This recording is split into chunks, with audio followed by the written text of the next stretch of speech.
Masya Allah, ini gimana bacanya nih jemaah?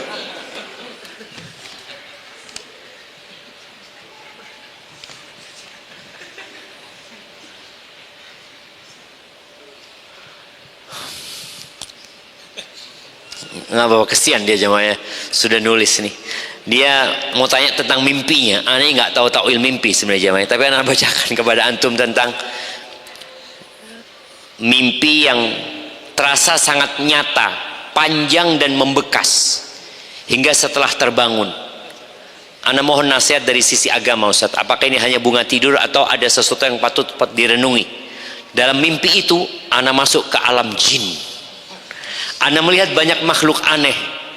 Ada yang tidak punya kepala, tangan, kaki dan sebagainya, seolah mereka menderita penyakit atau azab.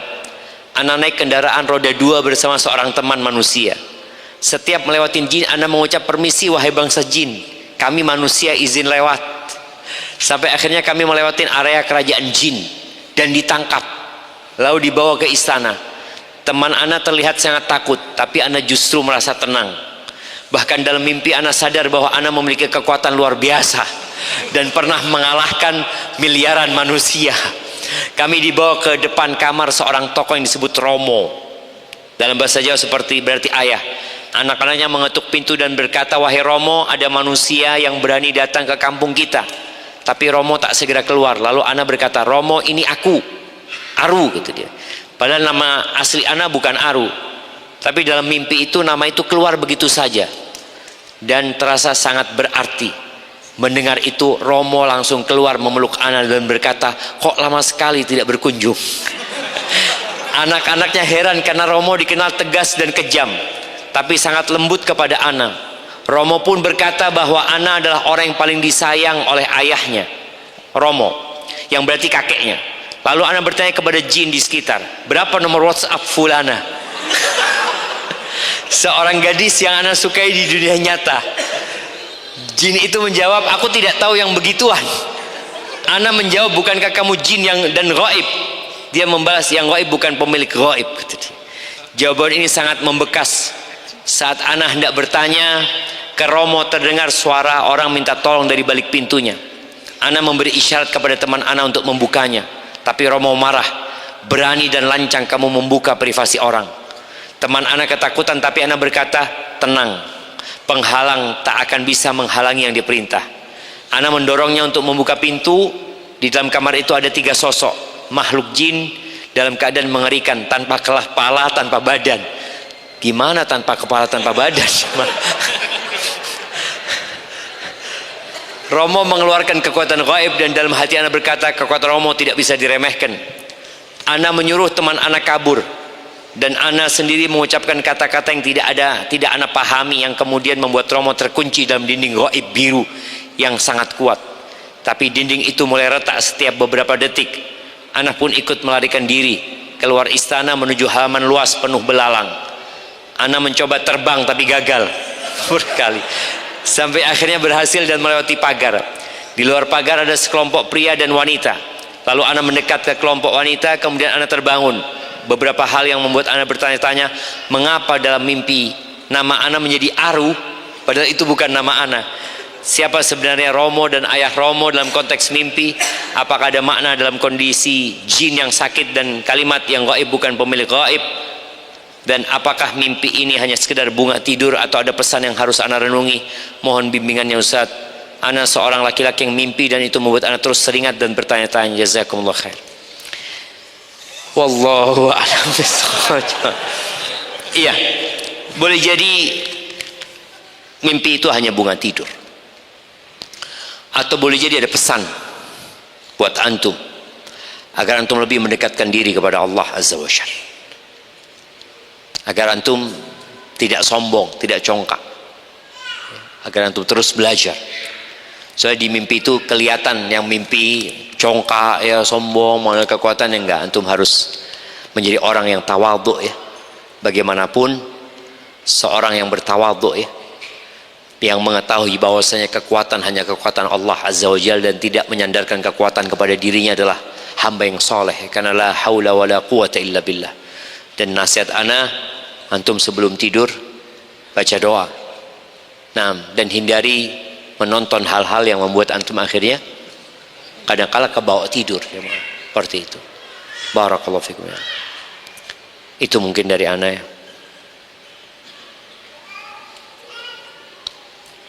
Afan Ustaz, izin bertanya, apa atau bagaimana hukumnya membuat SIM dengan cara menembak?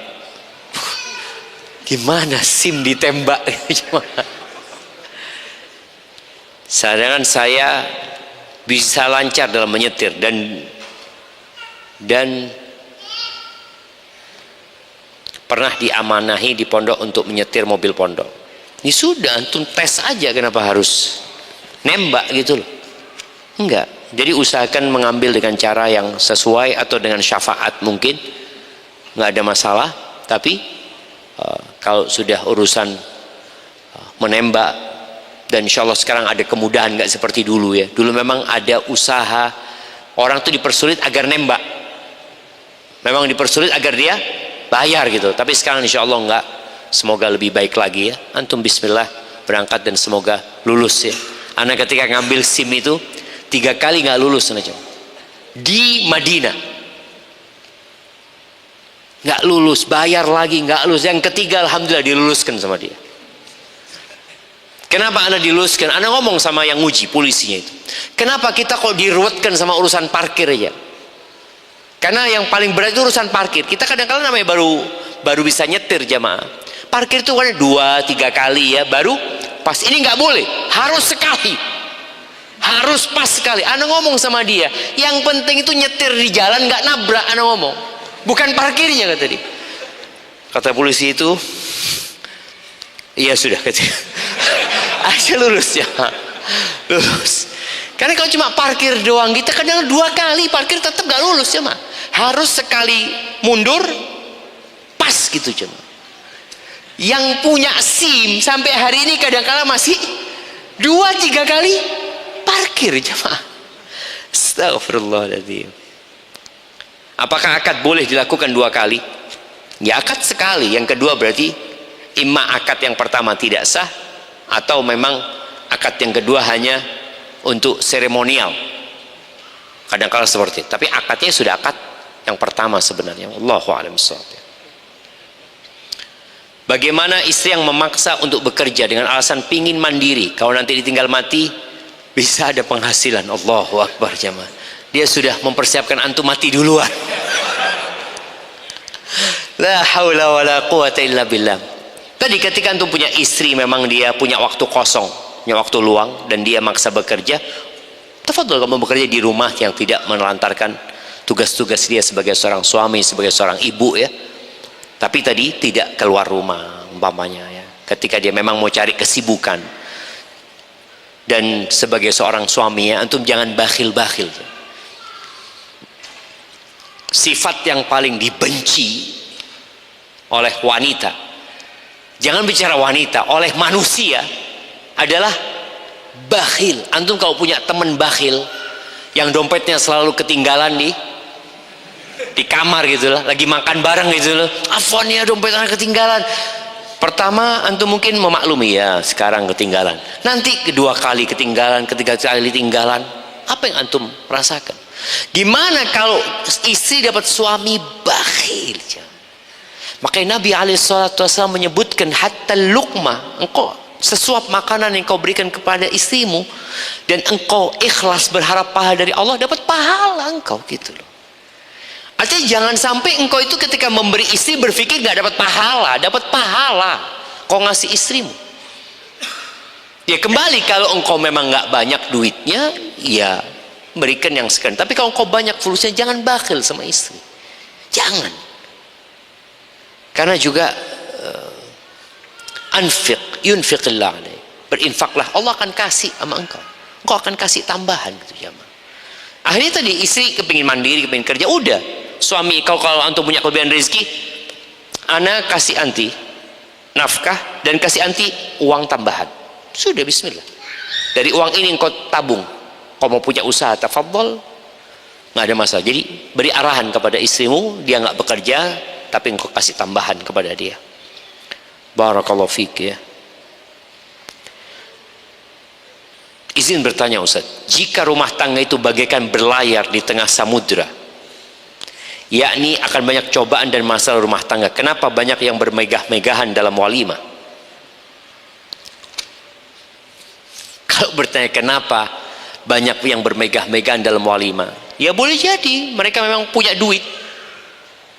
Nggak apa-apa jamaah, walimah itu pesta besar-besaran nggak apa-apa, tapi jangan sampai berlebih-lebihan, jangan sampai berhutang, ya, memberatkan menantunya, memberatkan sang suami. Kemudian yang kedua, jangan sampai yang diundang hanya orang-orang kaya. Kemudian kembali kepada niat, apa niatnya antum? Kalau niatnya ya hanya berbangga-banggaan, itu jalannya setan gitu loh. Kalau niatnya enggak, ana mau ngundang orang banyak Ustadz, ana ingin kasih makan orang banyak, umpamanya ngundang mahasiswa STDI. Berapa jumlah mahasiswa STDI? 2.400 ya mah. Tapi ngundangnya di dapur STDI. Nggak apa-apa, umpamanya dia punya uang sudah, masak di dapur STDI, acara makan, sampaikan kepada mereka ini walimah. Umpamanya ada mahasiswa yang mau nikah, ya, untuk mungkin nikah walimahnya ngundang 2.400 orang itu. Nah, nggak ada masalah, dan tidak harus potong kambing jamaah. Boleh nggak walimah sama tempe? Boleh nggak jamaah? Boleh jamaah, seperti itu. Cuma tadi orang kadang-kala mementingkan walimahnya daripada perjalanan setelah menikah. Ada yang walimahnya habis 500 juta, 2 minggu cerai jamaah, 2 bulan cerai. Ada wanita usia 40 tahun belum menikah, ingin daftar ibadah haji plus antrian sampai 7 tahun, hanya cukup dana untuk daftar diri sendiri. Bagaimana baiknya Ustadz? Apakah boleh daftar dan berangkat haji sendiri, gugur kewajiban menunaikan haji selama belum dapat mahram? Ya, bicara mahram ini, sebagian madhab itu berpendapat termasuk syarat istita'ah, ya. Kalau nggak salah termasuk di madhab Hambali, ya. Artinya kalau dia nggak ada mahram berarti dia belum istita'ah, belum punya kemampuan. Sedangkan haji itu kewajiban buat yang mampu. Tapi dalam madhab Imam Syafi'i enggak. Kalau dia punya kemampuan, wajib bagi dia haji, walaupun dia nggak punya mahram. Gimana dia safar tanpa mahram? Tadi tetap disyaratkan ada pendampingan dari orang-orang, dari wanita-wanita yang bisa mengamankan diri dia. Apalagi di masa sekarang mungkin lebih mudah, ya. Maka tadi kalau mau daftar haji, tafadhol, dan semoga 7 tahun lagi engkau punya suami. Seperti itu. Hadza wallahu a'lam bissawab. Bagaimana terakhir ini jamaah, apabila seorang suami pelit atau bahkan tidak menafkahi istri, padahal sebenarnya suami sangat mampu, namun saat istri meminta uang belanja untuk keperluan dapur, susahnya minta ampun. Namun apabila dengan orang lain royal, bahkan lebih mementingkan kebutuhan orang lain seperti saudaranya, teman-temannya, namun saat minta uang kebutuhan istri, misal ingin beli sesuatu, tidak ada sama sekali, ya. Padahal dia mampu. Terkadang masakan sisa hari sebelumnya tidak mau hand fresh. Apa ini jemaah, ya? Sedangkan di dapur kosong, tidak ada yang dimasak. Pernah tidak sengaja terlihat bahwa uang langsung disembunyikan karena takut diminta. Mau izin cari uang untuk tambahan namun dilarang, tapi nafkah dipersulit. Oh, apa ini? Suami istri yang tanya tadi jamaah. Yang ini bagaimana menyikapi istri yang memaksa untuk bekerja dengan alasan pingin mandiri, ya. Yang ini pertanyaan, dia ingin kerja cari tambahan namun dilarang, tapi nafkah dipersulit. Mohon nasihatnya Ustaz untuk kejadian seperti ini. Syukran Ustaz, padahal sudah semaksimal mungkin menghormati, menghargai beliau sebagai suami. Itu loh jemaah. Ada suami-suami yang lupa bahwasanya berbakti sama orang tua wajib, tapi kewajiban dia memberikan nafkah kepada istrinya lebih daripada kewajiban dia memberikan nafkah kepada orang tuanya. Ini orang tua, apalagi dikatakan sama temennya. Ada memang beberapa istri, Ustaz suami anda royal Ustaz sama orang lain. Kalau sama orang luar dia royal, sama orang dalam dia pelit, ada indikasi dia melakukan itu riya. Belum tentu riya. Kenapa dikatakan riya? Karena kalau di rumah siapa yang muji dia? Kalau di luar, oh sohibnya semua fulan, masya Allah, khair fulan, baik banget. Tapi di rumah siapa yang ngomong? Maka tadi khairukum li ahli. Orang yang terbaik di antara kalian adalah yang paling baik sama keluarganya, sama istrinya. Maka nasihat ana buat sang istri, kadang yang tanya ini istri, tadi ada banyak pintu rizki. Anti dilarang sama suami bekerja, perbanyak istighfar. Karena di antara kunci yang membuka pintu rizki adalah istighfar. Yang kedua, perbanyak tawakal anti, kuatkan, serahkan kepada Allah. Banyakin baca la haula wala quwata illa billah, la haula wala quwata illa billah. Kemudian ya udah, anti hargain suami anti, hak yang tidak diberikan oleh suami kepada anti minta sama Allah Azza wa Jalla. Allah itu maha kaya, insya Allah Allah akan kasih buat anti harta dari arah yang tidak disangka-sangka. Itu yang dapat anda sampaikan, kurang lebihnya mohon maaf. Subhanakallahumma bihamdika asyhadu an la ilaha illa anta astaghfiruka wa atubu ilaik. Wassalamualaikum warahmatullahi wabarakatuh.